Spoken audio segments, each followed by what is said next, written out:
Sha-na-na-na-na-na-na-na, sha-na-na-na-na.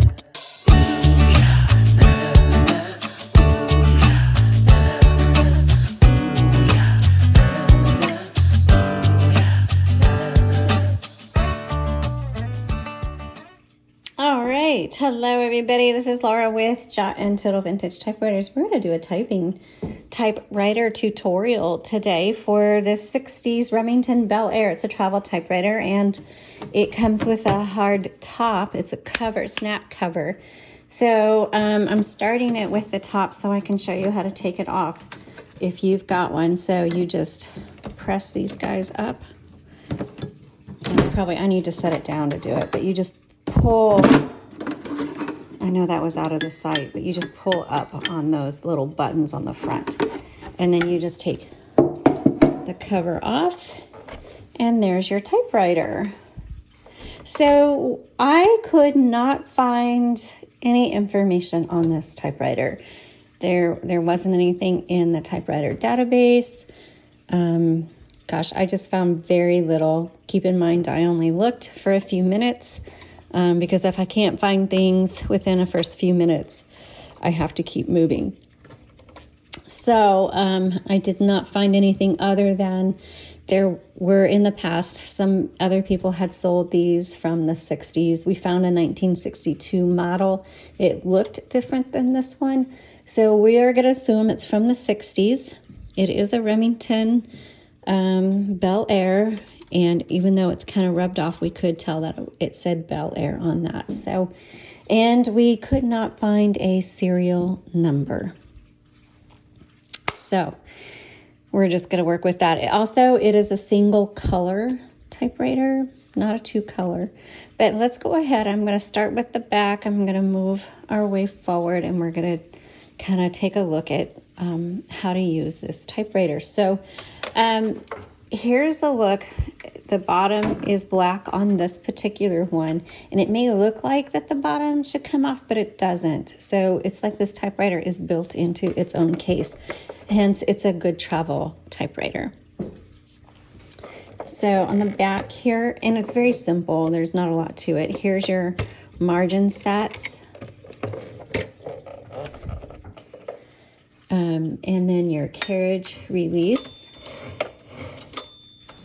You need to lift up your handle after you take it out of the case. Now the top is plastic, not metal. A lot of typewriters are metal. This is plastic, but this is metal here and here. And then the rest, these are the only two pieces that are metal. The rest is plastic. Now I don't know if there used to be a metal piece right here, but there isn't one right now. So like I said, we haven't seen these before. It's our first one. So there could be that on other ones there's a metal piece here as well. So to take this off, you just pop it up, and this one came to us broken. So you gotta just pop it off.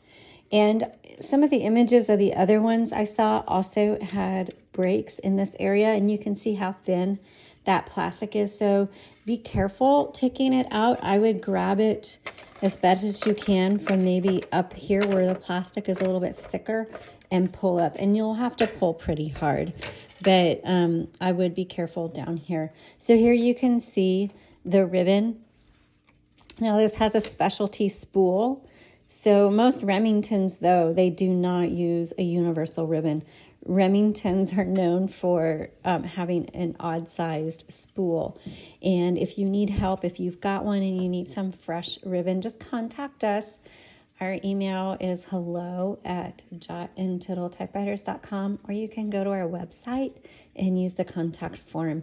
And we would just have to instruct you how to do it. You can send us there's a little metal ring in there that you can send us, and we can roll fresh ribbon on that for you. And it's under the custom ribbon option in our shop. Okay, so this is the ribbon, and you want to make sure to take it out, you have to fold these arms back and then lift it up. And when you put it back in, it needs to thread around the top and then over this roller over here and then around.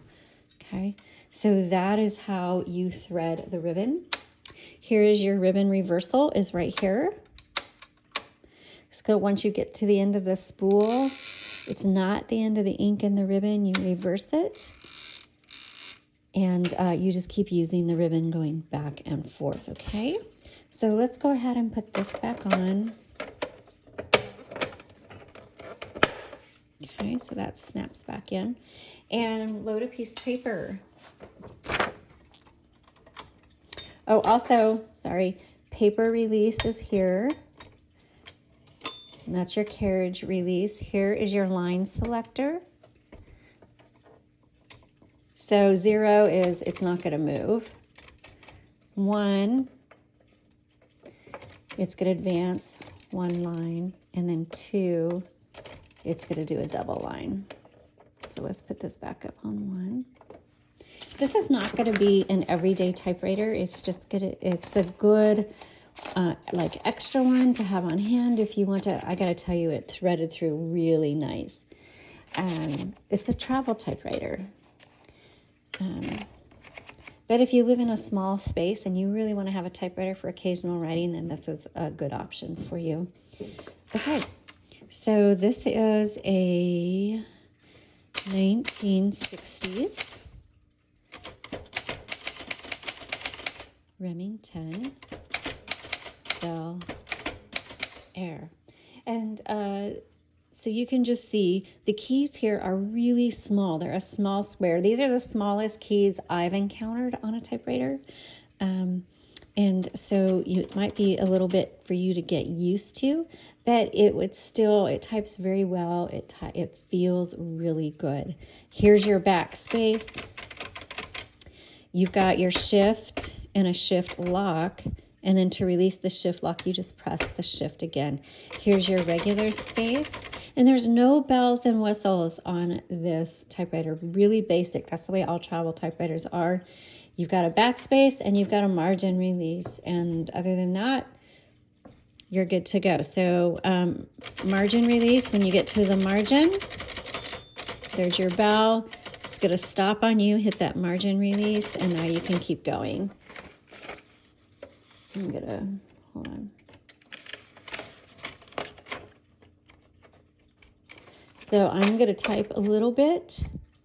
And then in the link below, if you want to watch the full demonstration video where I actually just type on it, feel free to click on that if you would like to watch the demonstration video. But otherwise, thanks so much for watching. I hope this helped you learn how to use your Bel-Air. And if you happen to have a receipt that tells you what year yours is, we would love to see a copy of that receipt to help us learn how to date these typewriters. All right, you all have a great day and happy typing.